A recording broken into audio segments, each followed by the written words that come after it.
a woman can only walk a boy to the start line of becoming a man.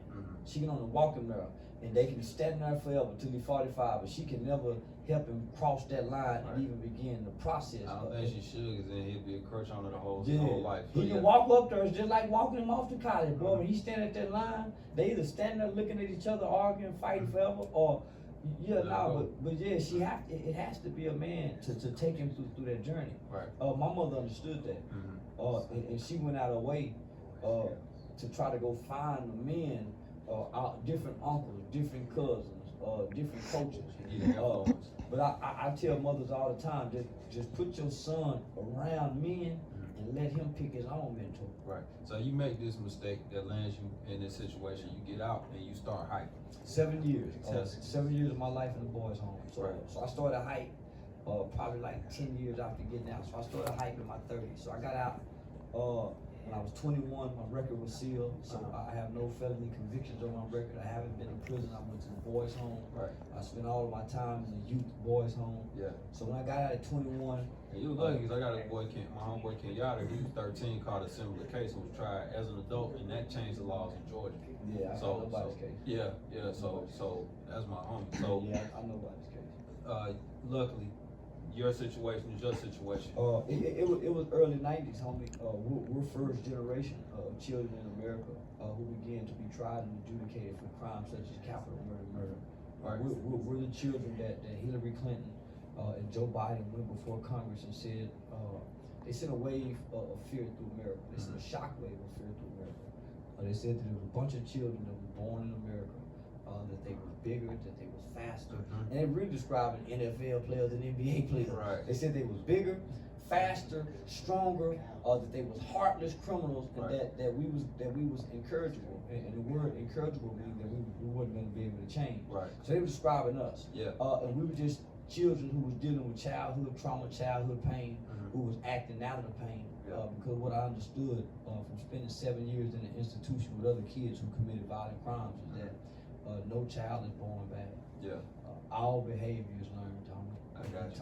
I got you. All behavior. Children mimic what they see and repeat what they hear. So if America, if you or me have a problem with what we're seeing in our kids, and we need to look inside of our household and see what they are seeing. They're mimicking what they're seeing. I think you just shed a light on what some of the things that people feel like they could jump down your back about.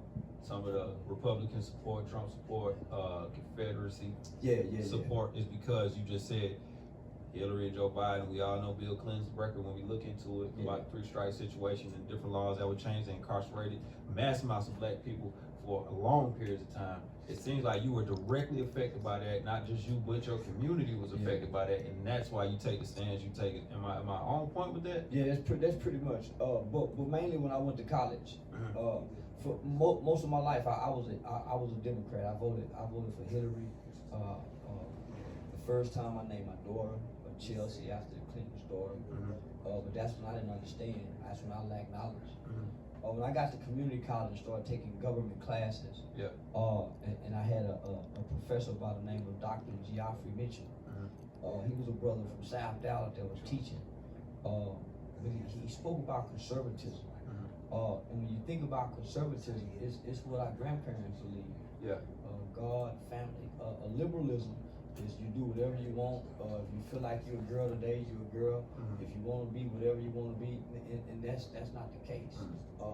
And so when I start understanding the two greatest factions that control our lives in America is Democrat or Republican, and it's nothing in between. They won't let nothing else. No, they won't. They won't. Time the Tea Party won. Yeah, they won't. They won't do that. So I'm saying, so I started really studying it too, the origins of them. And so most people think that the party switched. The Southern strategy when Nixon became president, the Democratic Party and the Republicans never switched. No. There were some who switched sides, but for the mostly they have remained the same.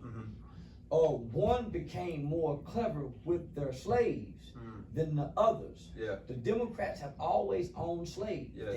They have always owned slaves, so they know us better than the Republicans. Because the Republicans are the party that freed slaves. Abraham Lincoln was part of that movement that freed slaves.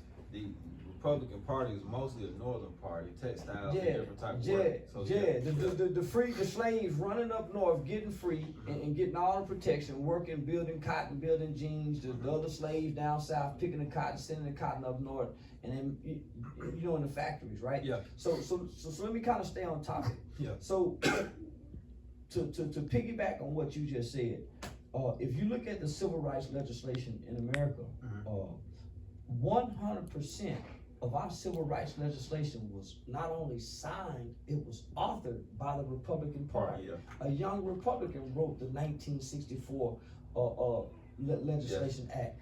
The Democrats have always been against giving us civil rights. Yeah. So when Nixon became president, you have LBJ who came into the faction.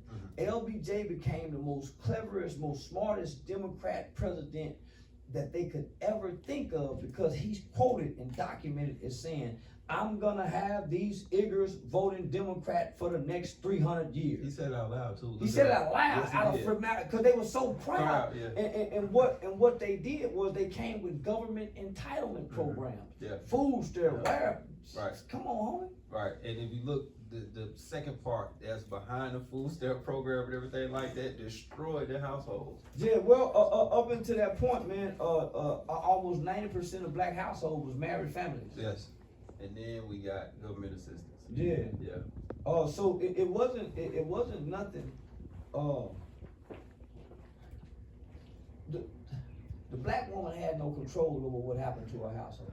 Yeah. The black man got weak. He saw how easy it was, man, for him to lay in the bed. He felt like he needed a break because he was tired of struggling. Then there was a group of black men that came along who your daddy despised. He called them dope fiends. I called it, that's them, man, that's them niggas that wanted to feel good. The niggas wanted to get high. It's a bunch of them niggas today just want to sit around, they want to have sex, they want to come all day long, they want to get head, they want to eat, they want to watch they want to feel good, and they don't want no struggle. They don't want their muscles to hurt from doing push-up. They don't want no struggle. This is a new group of that, homie, just a feel good generation. Those were the hippies, make love not war. Them was our daddies, homie. Them niggas made babies at the top of the projects, the bottom of the projects, around the corner at the other. They just feeling good, calling.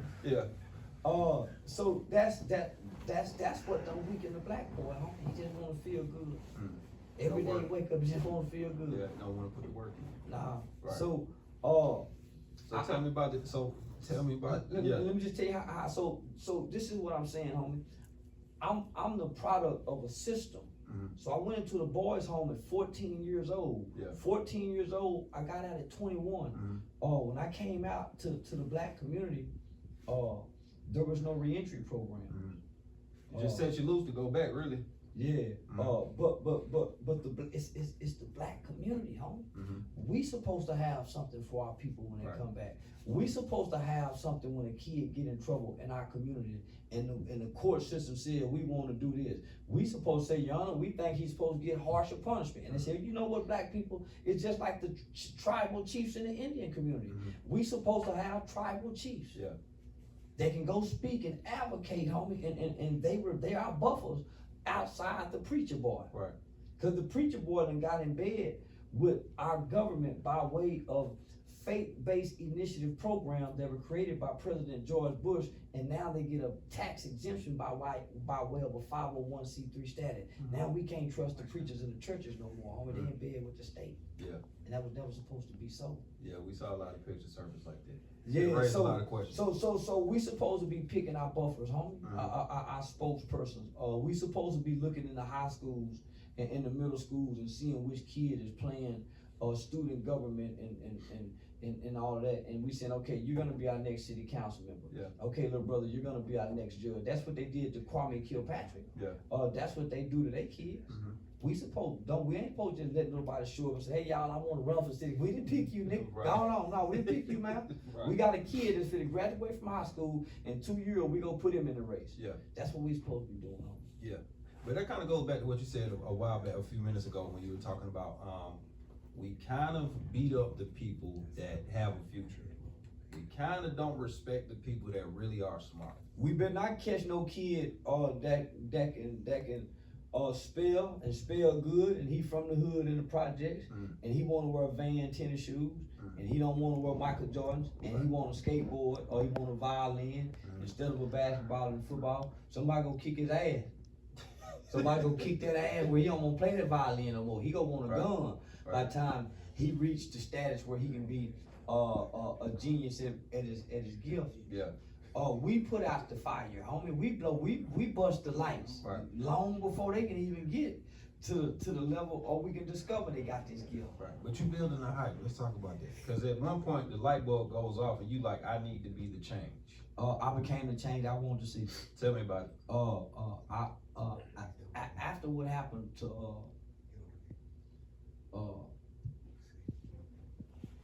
Trayvon Martin.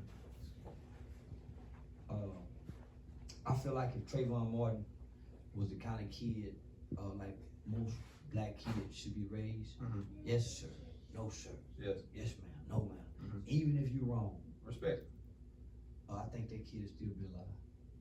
But he was a kid that was angry, and this is from research, this is from study, this ain't just from the verdict.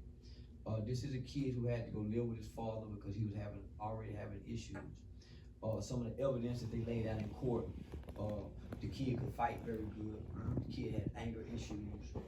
It displayed a lot online through his social media posts. So that's how he was able to get off. He was kicking George Zimmerman ass. Yeah, he was. He was the kind of kid couldn't wait to kick somebody's ass. Rather than saying, Dad, listen, baby, let me call you right back. Hey, Dad, this man is stopping me around the corner. He's saying I did. Okay, son, right there. A lot of our young boys are walking around angry. Yeah. And when somebody do something wrong to them, they respond make the person who's done wrong justified. I respond to a lot of things, homie. Right. Even though we have the right. I'm not agreeing with nothing. I'm saying now, I'm gonna say this now. Parts of what you're saying are true. And people are gonna click on it and take the bite and say, oh, he's saying that. I'm gonna put this out here. That I think the response from Zimmerman was trash. It was he trash. Have killed that boy. But this is what I tell my son. Right. You don't fight no grown man, cause they gonna treat you like a grown man and they got the advantage. You call me. You a kid. Yeah. No matter what that grown person do, nigga, you stay in the kid's place. Yeah. He got the ups. He got the ups. Gotcha. And look what it cost you. Your life. He got a free kill. Yeah. So even though George was wrong, I'm saying, man, we was born into slavery. What do we take? So you saying what we take from this situation is a disobedient child days shall be numbered. Is what my mama kept saying. Why do y'all think we seeing so many kids die? He was a disobedient child, already dealing with issues where he had to be sent to his father to be in his new neighborhood. Yeah. Most of our young boys are the Trayvon Martins, walking around with that same anger. He can kick your ass with that anger. Yeah. And get on top of you. And when he get on top of you, guess what? He ain't got no mercy. Yeah. He gonna beat your nose. So yeah, you gonna have to kill him now. You should have been fucking with him. So you see what I'm saying? Yeah. I get what you're saying. So that moment, that situation made you say, I need to start changing these young minds. A black lady by the name of Jackie Craig called the police on a white man who lived next door to her for choking her son. Her son threw some trash. It made national news. The police showed up and arrested the black mother and her children. Yeah. It made national news. Yeah. I met with all the leaders. They called me in, and I wanted to run a con game. Rather than asking for the police officer to be fired, I asked for Officer Dean to be put in the black neighborhood because I was working to stop shit. Gotcha. Let him come over here and work with these po nigga babies. One just go cuss him out and call him out where he can learn. Yeah. So rather than that, everybody went for it with his head. So they had a private meeting with all the city officials. Man, they had all the black pastors. Me and Reverend Bell, Pastor McKissick, they had all of them, homie. Bishop Daniels. Yeah. So these are all the black leaders, all the top brass. And so as I'm listening to the police, tell these people that they got a program that they wanna bring to the black community to teach black children how to interact with the police. Yeah. So as I'm listening to the program, it's saying it's what they would teach their children that normally they wouldn't teach us. Put your hand on the steering wheel, cut on the interior light, tell him over there. So I'm seeing the pastor squabbling about money. So I jump up and say, man, ain't none of you niggas trying to raise no money to help get Miss Jackie Craig out of jail. I lost favor with every black pastor in the city after that. Sound about right. But the city officials saw the bravado in this, and the accuracy in which I was speaking. Yeah. And so they brought me in to start helping them teach black children how to interact with the police. Right. And so in my mind, I'm like, shit, man, it's a good game. Man, so it really works. If you get pulled over by the police, homie, and you cut the light on inside of the car, and you don't move until they get there, you tell them my license is in my back pocket, my registration is in the driveway, in the glove pocket, and you let all the windows down. Well, what you did, you gave him clear vision into the car, you caused him not, that's what they teach them for officer safety. There you go. De-escalation. So, but nobody's teaching us that, homie. Well, we do that around the country with a program we got Clippers and Cops. I'm literally in Milwaukee Tuesday to go talk to schools in Milwaukee. There's a blackest city in Wisconsin, right? About these same similar situations. So that's what made me get in this, homie. So I'm saying, man, why would our leaders? But I started realizing the reason we don't have a lot of resources, I'm not gonna even say funding. The reason why we don't have a lot of information at the bottom and a lot of resources at the bottom, because our buffers are fighting for those little bit of crumbs of funding. Instead of the message. Instead of the message. And in the information, in the knowledge is what's gonna free us. It doesn't say that a people will perish from a lack of funding. It says a lack of knowledge. Nigga, come give us the knowledge. Tell me what to do. Come on, man. Tell me if this police officer do something wrong to me, I got a right to go file a complaint, and it's on his record just like my criminal record. It's gonna affect him on his raise. It's gonna affect him with a promotion because I said he done. Somebody tell me that. Right, and you can call the police on the police. Come on, I done it. I done seen the police sitting in the parking lot too long, feel like he harassing a weed house, and call this up, man, he sitting there too long. How's our taxpaying money? And he ain't, come on, this house ain't no investigation. So anybody can get it. Anybody can get it. If the police speeding through the neighborhood, man, 911, why this police flying this fast, man, he know his kids through here. Right. Yeah, anybody get it. What's funny is I can kind of see the duality in who you are. So like I see the activism, and I don't mean just the person that's calling themselves an activist. I mean somebody that's really hit the boots ground running, right? But I also see the learned person, and then I'm feeling like you're taking all this stuff on stage for your comedy. I do. I was admitted into a mental asylum one time. Hold on, you're not just finna drop that bomb. I was admitted to a mental asylum one time by the police department, homie.